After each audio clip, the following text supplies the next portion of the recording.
Hey guys, welcome back to my channel. I'm Danielle with Damn Fancy Creations. Today we are going to continue our Valentine theme and work on another Valentine tumbler.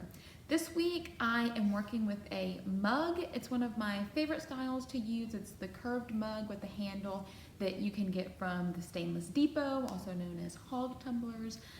This technique I really like because it's Valentine without being overly Valentine, so you can use it throughout the year if you want to. It is a paint splatter technique. You can use this with whatever kind of paint that you want, but I will definitely link the paints that I used, and you can experiment with different brushes that you like. Some brushes may leave larger splatters, some may leave smaller splatters. I also go over how to do an offset with vinyl in the Silhouette software. So if you have been wanting to know how to do an offset or weren't quite sure how to do one, I cover that. And we are going to do glitter vinyl. There are several different ways how you can do glitter vinyl if you don't actually have a vinyl that is glittered already. So I go over how to do that as well. So there are a few different techniques all kind of rolled into this cup, which I really like, but it's all very simple. So if you're a beginner tumbler maker, or maybe someone that isn't as seasoned in different techniques, this is definitely something that you guys can do. So if you're ready to see how I do this tumbler, let's get started. So first things first, if you've watched my videos before, you know I prep all of my tumblers with white flat spray paint before I paint with the actual color. So I am spray painting this tumbler smoky beige. Then once the smoky beige is completely dry, we are going to do the splatter. So I am using a paintbrush and a toothbrush. I find that using more stiff brushes gives better splatters. Softer brushes don't splatter as much. I'm using these 3 colors from Arteza. I will link the colors in the comments. These are actually pouring paints, so they're a little bit thinner than regular acrylics. And I use the finger cots because if you do not use those or a glove, then your hands will be covered in paint, and we don't want that.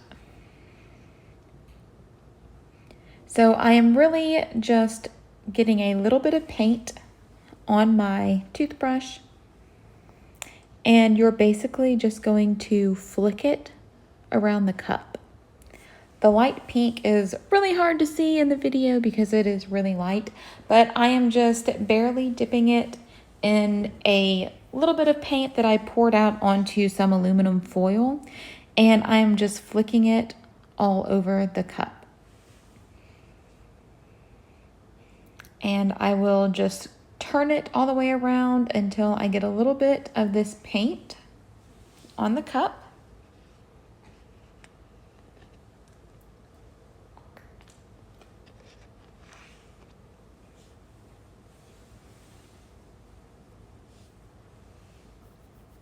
And then I will also switch to the actual paintbrush and splatter that on the cup. And this way you just get a little bit different splatters on the cup. They're not all going to be the same pattern, same size, because each brush will produce a different result.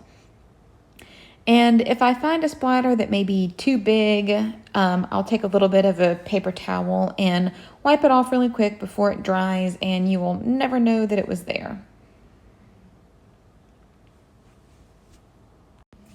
So you are really just going to continue this all the way around the cups with all of your paint color choices.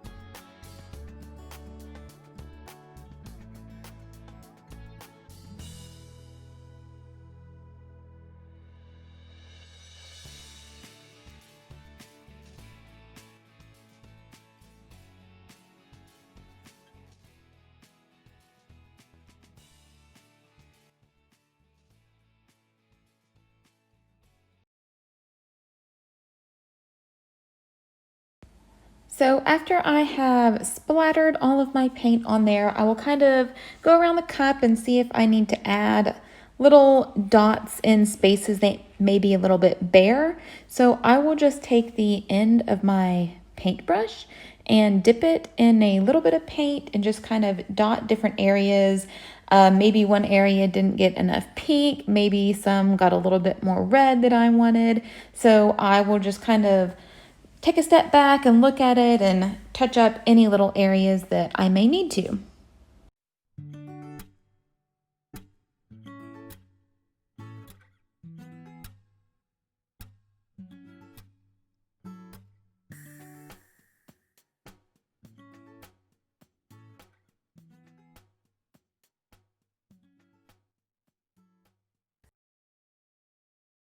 After you epoxy, it is now time to make our vinyl so we can apply it to the cup.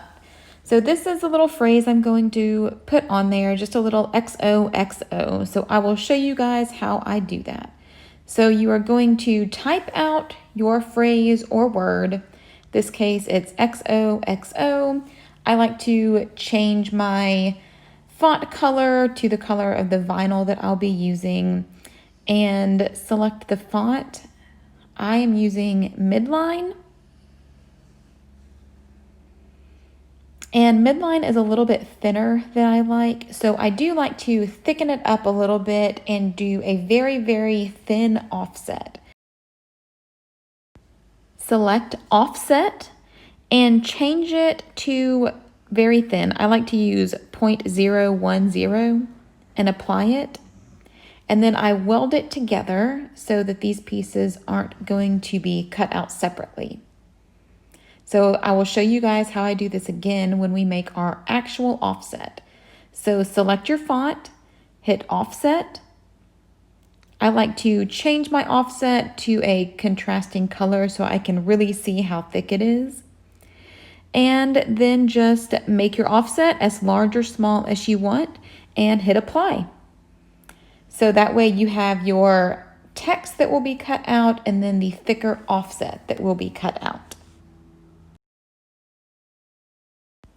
So here is the cup after it has been epoxied one time.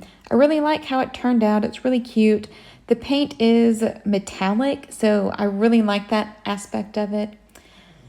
And I already cut my vinyl out, so we are just going to weed that really quick, which is not one of my favorite things to do. But just get all those little pieces out of there. And if you're wondering, this leopard print printed vinyl is from Sparkleberry Ink. She has the best printed vinyl I can find, and I love it because she's local, so if I need to, I can run in the store and pick up all her new prints.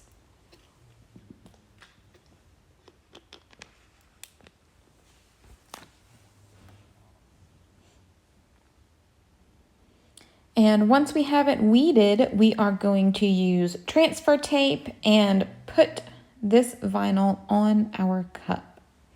I like to use clear transfer tape with lines. That way I can match up the vinyl text with the straight lines so it is good and even.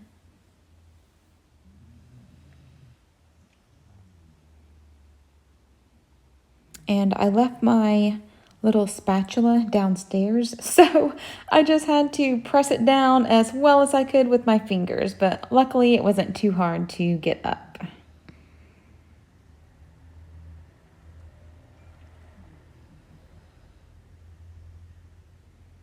And you are going to take that text and apply it right on top of the offset vinyl.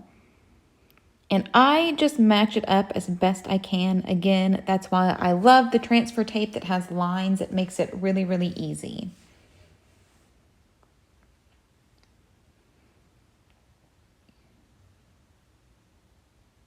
And I am going to apply this text or vinyl at a diagonal angle across the cup.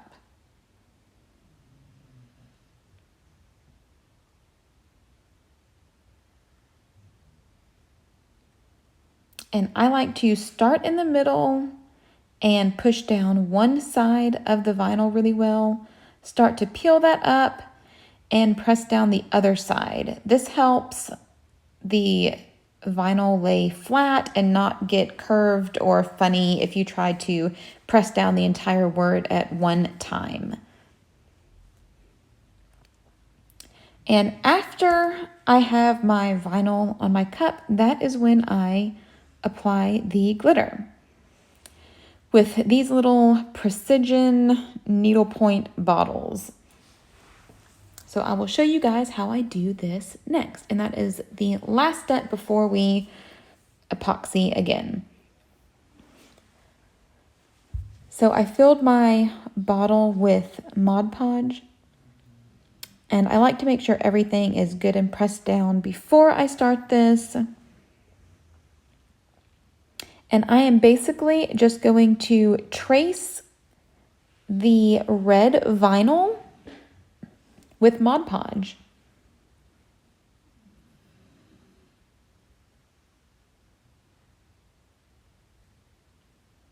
The tips of these bottles are pretty thin, so it's really easy to kind of keep a straight line.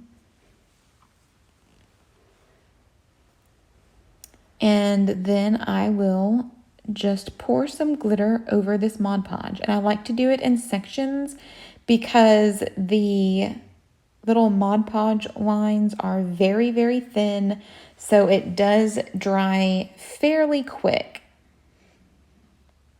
And it's much easier to do it a section at a time instead of having to go back and touch up little areas, which you definitely can do, but it's easier just to do it in one step. And I will take a little fluffy brush. I use this little makeup brush a lot, and just kind of get rid of the excess vinyl or excess glitter that may be on the next section of vinyl that I am going to be covering.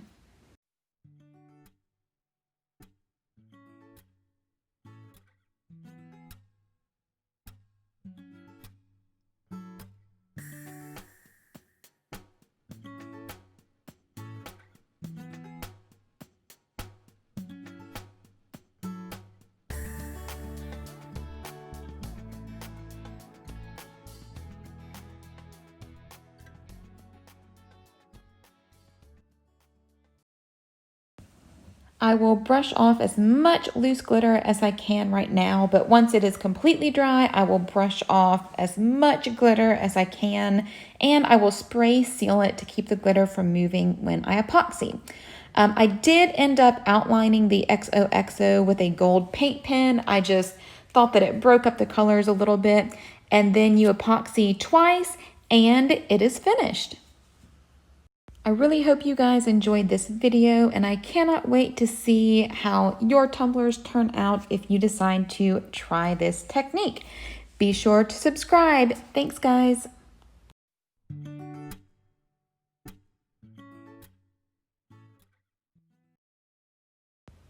If y'all enjoyed this tutorial, be sure to catch the next one coming up, which is my 3D gnome tumbler tutorial. Also, for more tips and tricks, be sure to find my tutorial group on Facebook. Can't wait to see you there. Thanks.